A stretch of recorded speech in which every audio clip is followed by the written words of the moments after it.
O raciocínio hipotético de Paulo em 1 Coríntios capítulo 15, versículo 14, sobre a ressurreição, poderia ser aplicado a este tópico atual. Se Cristo não é divino, nossa fé é vã, ainda estamos em nossos pecados. Somos os mais miseráveis de todos os homens.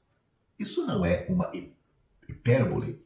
A eternidade depende da identidade do Senhor Jesus. Dizer que Cristo é divino é dizer que ele tem a natureza e substância essencial de Deus. Ele não é ontologicamente inferior de forma alguma. Como um homem na Terra, ele ainda era coigual, coessencial e coeterno Deus. Há uma distinção de pessoas dentro da divindade, significando que Cristo é o Filho e não o Pai. Visto que a substância de Deus não pode ser dividida, ambas as pessoas são divinas. Quando ele se fez carne, ele se tornou o que nunca havia sido antes, mas nunca deixou de ser quem sempre foi. Em uma pessoa, Cristo, residia duas naturezas divina e humana. Ele é simultaneamente e paradoxalmente verdadeiramente Deus e verdadeiramente homem. Provar a divindade de Cristo não é forçar um ou dois textos, mas a doutrina da Escritura tecida em toda a sua composição. Ao comprar uma pintura original, um certificado de autenticidade é vital. Mas o comprador também quer ver as cores contrastantes e pinceladas da obra de arte. Ele quer ver e sentir sua realidade. Assim é com as Escrituras. Existem textos de prova e abundância da divindade de Cristo. Estes correspondem ao certificado. Mais do que isto, no entanto, são as sombras, sugestões, implicações, tempos verbais que se combinam para dar a sensação e a experiência da realidade. Leia João capítulo 1, versículo 1, capítulo 20, versículo 28, Tito capítulo 2, versículo 13, 2 Pedro capítulo 1, versículo 1, 1 João capítulo 5, versículo 20. A galeria de arte dos tipos do Antigo Testamento nos mostra que o homem Cristo Jesus é divino. O éfode no sumo sacerdote era um item singular, com dois materiais distintos, linho e fio de ouro. Os judeus consideravam o ouro como um símbolo da divindade, daí o bezerro de ouro, em Êxodo capítulo 32. O maná era como uma semente dourada, Números capítulo 11, versículo 5, e o tabernáculo tinha peles de texugo por fora, Êxodo capítulo 20, versículo 14, velando o ouro por dentro. Cada tipo descreve um item com duas características distintas, prenunciando uma pessoa, Cristo com duas naturezas, divina e humana. O Salmo 45, que fala do casamento do Messias, retrata o filho de Davi com seus companheiros. Ele é um homem. Deus diz a este rei, o teu trono, ó Deus, é para todo sempre. Esses estão nos versículos 6 e 7 deste Salmo. O homem do trono é chamado de Deus. Ele é divino. O filho de Davi também é o Senhor de Davi, mostrando que ele é eterno. O Senhor disse ao meu Senhor, aqui no grego Adon, senta-te à minha direita, ou melhor, hebraico, até que eu ponha os teus inimigos por escabelo ou estrado dos teus pés. Salmo capítulo 110, versículo 1. Isso também está em Marcos capítulo 12, versículos 35 a 37. O salmista nunca considerou Adon um título inferior a Jeová. Leia Salmos capítulo 8, versículo 9 e capítulo 97, versículo 5. O fato de hoje haver um homem sentado onde somente Deus está sentado nos diz que Cristo é divino. Deus é um Deus ciumento e não pode dar sua glória a outro. Cristo está sentado em um lugar reservado para a divindade. Nenhuma criatura ousa sentar-se ali. Hebreus capítulo 1, versículo 13. Sempre quando apresenta outras criaturas, eles estão servindo, adorando, estão reverenciando aquele que está sentado. Outra prova de sua divindade é vista na subjugação de todos os seus inimigos. O governo universal é exclusivo de Deus. Ele é o rei sobre toda a terra. Salmos capítulo 47, versículo 2. Somente ele pode ser adorado. Lucas capítulo 4, versículo 8. Visto que Cristo recebe a homenagem, a honra devida a Deus, isto mostra que ele é divino. Os profetas também acreditaram nessa doutrina, proclamando o Filho da Virgem como Emanuel. Isaías capítulo 7, versículo 14. O filho dado era o Deus forte. Isaías capítulo 9, versículo 6. Eles disseram que o mensageiro seria enviado com antecedência para preparar o caminho de Jeová. Isaías capítulo 40, versículo 3, Malaquias capítulo 3, versículo 1. João Batista anunciou a vinda de Jesus de Nazaré, Mateus capítulo 3, versículo 3. Mateus, Marcos e Lucas se harmonizam com os profetas, pois eles afirmam que o Jesus de Nazaré é Jeová dos exércitos. Muito antes do Senhor Jesus vir a Jerusalém montado em um jumentinho, Zacarias disse: o teu rei vem a ti, justo e salvador. Zacarias capítulo 9, versículo 9. Ele ainda descreve esse rei como o Senhor ou o Jeová, rei sobre toda a terra. Zacarias capítulo 14, versículo 9. Zacarias registra ambos os adventos do rei e o chama de Jeová. Este é o rei dos séculos. 1 Timóteo capítulo 1, versículo 17. O Senhor Jesus é autoexistente, autossuficiente e absolutamente independente de sua criação. Ele tem vida em si mesmo e, como o eu sou, é completo em si mesmo. João capítulo 5, versículo 26 e capítulo 8, versículo 58. E além disso, ele é o Criador não contingente. E todas as coisas foram feitas por ele, o que significa que ele não recebeu propósito, existência de ninguém. Leia João, Evangelho de João, capítulo 1, versículo 3. O mistério da sua pessoa é que aquele convida em si mesmo a Deus na cruz. Não é que Deus morreu, mas Cristo, tornando-se homem, morreu. O autossuficiente aqui na terra tinha fome, sede e chorava, e o Criador sem causa, que não precisava de nada, baixou e se humilhou para comprar uma noiva como sua plenitude. O Senhor Jesus Cristo, que é o mesmo ontem e hoje e para sempre, de Hebreus capítulo 13, versículo 8, é paralelo de Malaquias capítulo 3, versículo 6, que diz: eu sou o Senhor, não mudo. O Senhor Jesus é Jeová. Em sua natureza, ele é imutável, perfeito e não sofre nem flutua. Ele não é o Deus do teísmo aberto, mudando sua vontade e sofrendo emocionalmente. A entropia é uma característica da criação.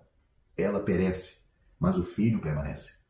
Entropia é um conceito da termodinâmica que mede a desordem das partículas de um sistema físico. Portanto, ela perece, mas o Filho permanece para sempre. É o que afirma a Bíblia, Hebreus capítulo 1, versículos 10 e 11. Embora sendo Filho, referindo-se à sua natureza divina, imutável e impassível, que não passa, ele aprendeu a obediência pelas coisas que sofreu. Hebreus capítulo 5, versículo 8. Ele só poderia sofrer tendo se tornado homem, mas tais sentimentos e experiências só serviriam para mostrar e torná-lo perfeito e o capacitaram para ser nosso misericordioso sumo sacerdote. Hebreus capítulo 2, versículo 10. Lemos no Evangelho de João capítulo 3, versículo 31, aquele que vem do céu está acima de todos, e ele mesmo disse em João capítulo 8, versículo 23, eu sou lá de cima. São declarações de transcendência. Embora fosse um humilde carpinteiro que caminhava pelas estradas da Galileia, ele ainda habitava a eternidade, mais alto e maior do que tudo. Aquele que desceu do céu ainda era o Filho do homem no céu. João capítulo 3, versículo 13. Ele estava muito além do alcance do homem, mas chegou até perto que foi visto e tocado.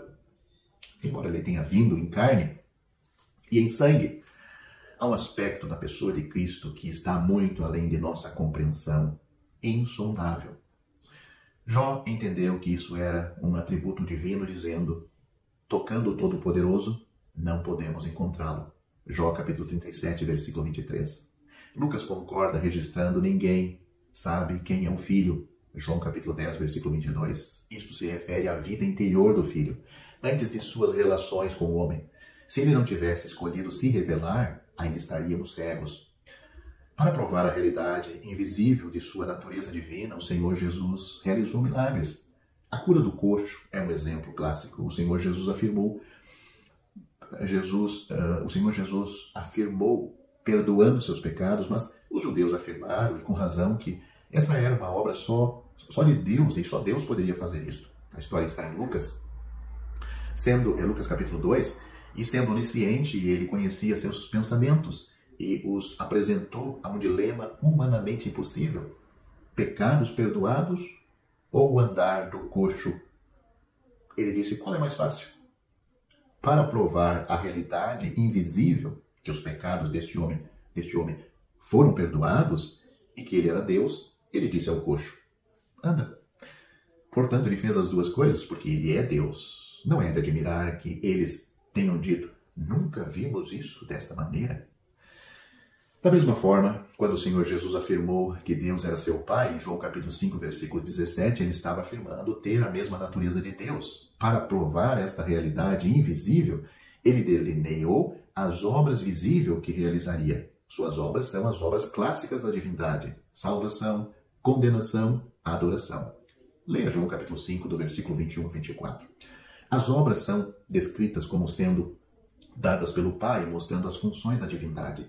Mas todos eles brotam da mesma fonte. O Pai e o Filho têm a mesma essência, apesar de serem pessoas distintas. Quem mais, senão uma pessoa eterna, poderia conceder vida eterna?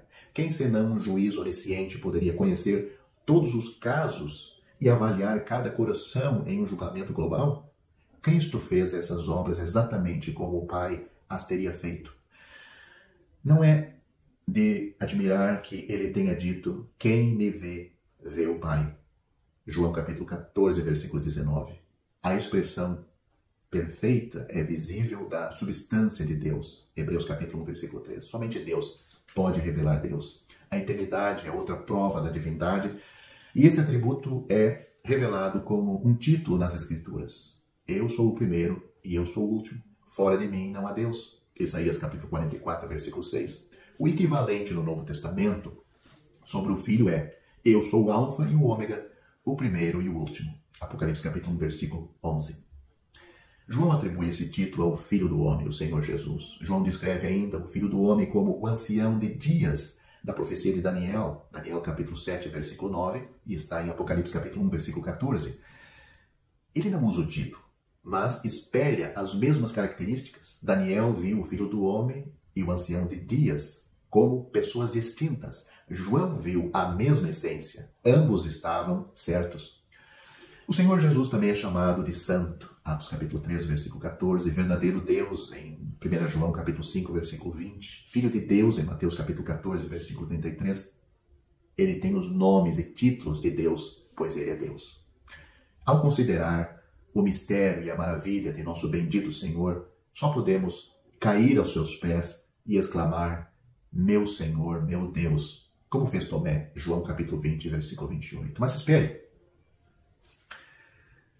Os que não gostam da doutrina e não concordam com a palavra de Deus vão dizer: mas a Bíblia que você tem em suas mãos foi traduzida pelos católicos e essa doutrina foi criada pelos católicos. Não se engane, não perca tempo com esse tipo de pessoa, pois o catolicismo está cheio de erro, com certeza, como estes que afirmam essas coisas também estão cheios de erros e pecados em suas vidas, que eles acobertam com uma capa religiosa. Não se engane. A Bíblia que você tem em suas mãos está muito bem traduzida. Você tem uma Bíblia corrigida na Sociedade Bíblica do Brasil, você tem uma Bíblia corrigida da editora Corrigida Fiel, você está bem assessorado. Existem outras traduções que vieram depois, que trazem algumas palavras diferentes, dando o mesmo significado. Tirando a Bíblia, a tradução na linguagem de hoje, as Bíblias que nós temos estão bem traduzidas. Inclusive, a Bíblia católica, algumas Bíblias católicas são muito bem traduzidas. Às vezes, inclusive, melhor traduzidas do que muitas Bíblias traduzidas pelos evangélicos. Tirando aqueles livros históricos que a Bíblia católica tem, existem boas traduções. E pelos erros do catolicismo, não significa que a Bíblia que você tem em suas mãos esteja incorreta. Porque normalmente esses homens dizem: nós temos os originais e esta tradução de adoração ao Senhor Jesus, essa adoração realmente não é a tradução correta, não é a mesma tradução que se faria a Deus, a Jeová. Não perca tempo ouvindo essa baboseira.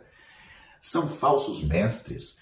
É a mesma aquela situação dos mágicos, que com a mão ele lhe atrai a sua atenção e com a outra ele está trazendo a inverdade, o engano. Assim são esses falsos mestres. Não se engane. Jesus é Deus.